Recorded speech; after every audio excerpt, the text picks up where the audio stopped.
So this is the car. Like I said, it's a 1976 C3 Corvette Stingray.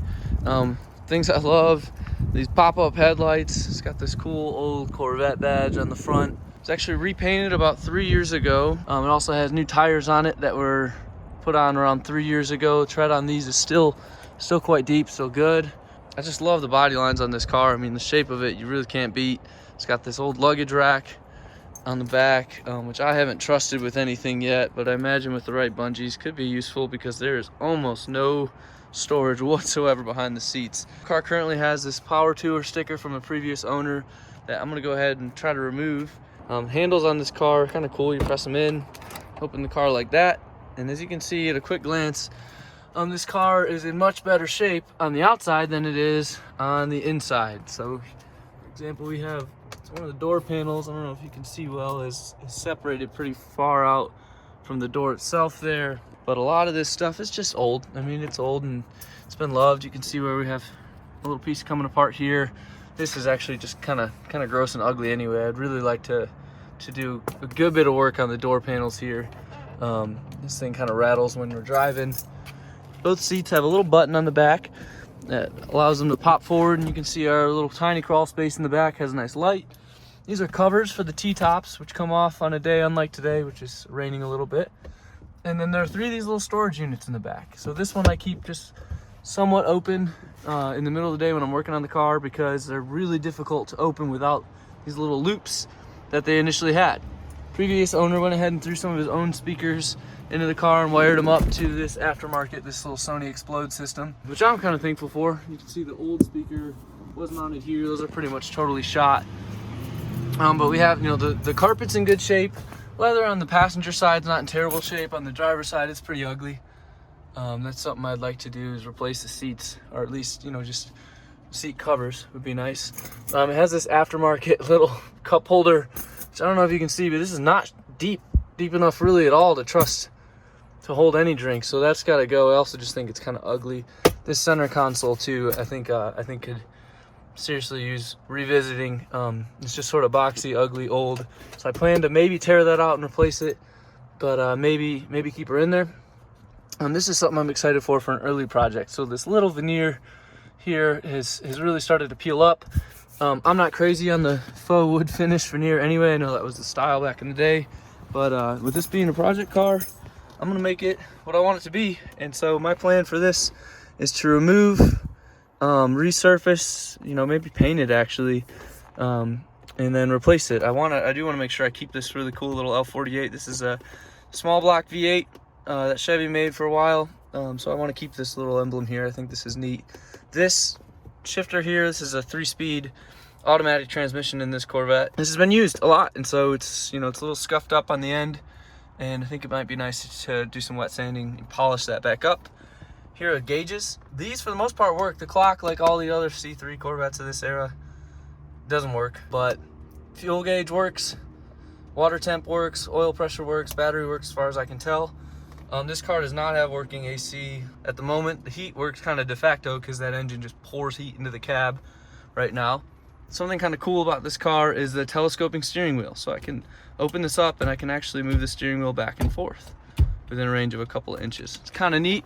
I do not like the Vega steering wheel, so that may be a project later on where we go ahead, try to swap that wheel. They're sort of difficult from what I've heard to swap, just because this telescoping and adjustable setup, I don't know, I guess there's some stuff in this column that is really specific to this year, so that's going to make that a little bit of a job more than I was hoping for, but maybe we'll get that done. So right here we're in the passenger side. You can see we've got our wiper on off.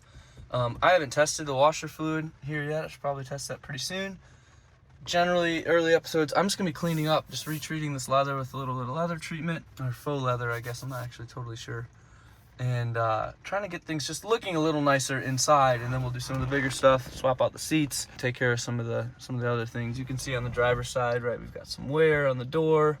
One of my favorite things about this car though is this knob right here. We pull it to get the pop-up headlights, and then there's actually down by your foot on the far left there a button built into the floor, and you can operate the high beams with your foot, with your left foot while you're driving, which is pretty neat. Some other little quirks that I've noticed about this car. So it does have power windows, which I really enjoy. I'm kind of grateful for that. They're flipped though on just one side. So this passenger side window operates as normal. If I push it down, it goes down. If I pull it up, window comes up. Driver's side is actually reversed. And so that's something in a later episode I might want to try to address, pop that open and see if we maybe just have two wires in the wrong position or something. I don't know much about cars, so we're probably gonna make a lot of mistakes along the way. I'll probably break some stuff and probably make you cringe a lot as you're seeing me doing things incorrectly. So this driver's side door, I'm lucky enough that the previous owner replaced all the weather stripping in the car, and generally he did a really nice job. The one place where he really didn't do such a great job is he pulled a little too tight on this door. This thing was able to break away from the adhesive you can see on the doors. Quite a lot of it glopped on there. It stayed tight up top and it stayed tight way down below, but in the middle it's just sort of hanging loose, and it wants to spring off the door like this. It wants to spring right off. And so one of my early jobs is going to be going ahead and with some goof off and a razor scraper trying to remove that, and then eventually re-weather strip this door. I mean, I would love to just redo this entire panel. I don't know if you can see we're separating here, and rain's picking up a little bit, so I'm gonna go ahead and move the car to a drier spot where we can do some work. All right, I'm inside the car, safe from the rain. It doesn't seem like it's leaking at all, which is nice. So I'm gonna go ahead and start this car up, and I figured I may as well take you along for that ride. Starting it up is a little bit of an adventure. Just, it's an old car. So what I found is, I'm gonna put the key in. Sometimes I give it just a little bit of gas before I actually hit the ignition. I sort of have to give it a little pump, 1 or 2 pumps. I bring the revs right around 2200 I found once, and then I try to just settle them down more gently. If I totally let off right away, what I found is the car will just stall out, and I'll have to try it again. And that's no good. It's no good for the car. It's no good for getting where I need to go. And so what I'm gonna do is just try to really hit it once and then feather lightly with my foot to try and keep the revs right around 500 to 1,000, and we'll see if we can get it to go first try. Let's see. All right, so we're hanging right now right around 1,500 RPM, and I'm gonna just back off a little bit, bring it down to around 1,000. You can see I've got lots of pollen. I was driving with T-tops off the other day, and it's spring in Georgia, so I'm gonna just a little bit and see if we can go stable right around. This thing idles when it's in park, typically around 600 RPM. So it looks like we're good to go on that start. That went pretty smoothly. It's been going pretty well lately. I'll say once in a while I have, an issue here or there. Here are, I just forgot to mention earlier, some climate control options. I totally ignore these right now because they don't work on either end. And there's this teeny little cubby holder, some parts, I'm not sure what these are for yet. They're just left from the previous owner, and looks like a cigarette lighter. I'm not sure if that works. I don't smoke. So you can see this little Sony system is working. That thing, it works great. I mean, the sound quality in here is poor because those two teeny little speakers are very tinny. And the screen on here is sort of scuffed up. I'm not sure what's up, but I'm gonna see if I can maybe polish that up and make it look a little better. One idea I had for this just gauge cluster in general, right, would be to maybe pull this black insert out.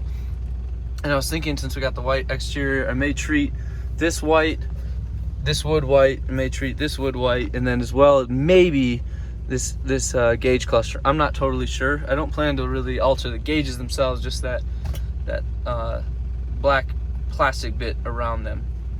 So let's go ahead and put it in drive. So I'm just gonna use my thumb to depress. We go down 3, and you can see the car immediately dropped to right around 500 RPM. So I found there's about a 200 RPM difference between being in park. You can see it creep up to, well, maybe about 100, and back in drive. And let's go ahead and see if these wipers are working. Well, they work pretty well. Okay, cool. So we're in drive, and we're gonna go ahead and just move across the way here to this parking deck, and I'll catch you in a minute. So we are safe and dry inside the parking deck. I just wanted to show you one other quirk that I kind of think is funny about this car. It doesn't really bother me too much. So if I'm using my my backward switch to put my driver's side window down, so I'm gonna pull up and the window comes down in 2 stages if the car is running. So if I go ahead and pull this up, you'll see it stops. I know it might be hard to see here, but it leaves a little gap where it doesn't go quite to the top. And weirdly enough, if I open the door and pull this back to the down position, it goes that last little part of an inch, and I'm able to roll the window all the way up. One other thing, I'm gonna put this back down. Pretty frequently, one of the reasons I'm dying to fix the weather stripping on the driver's side door. So I closed this.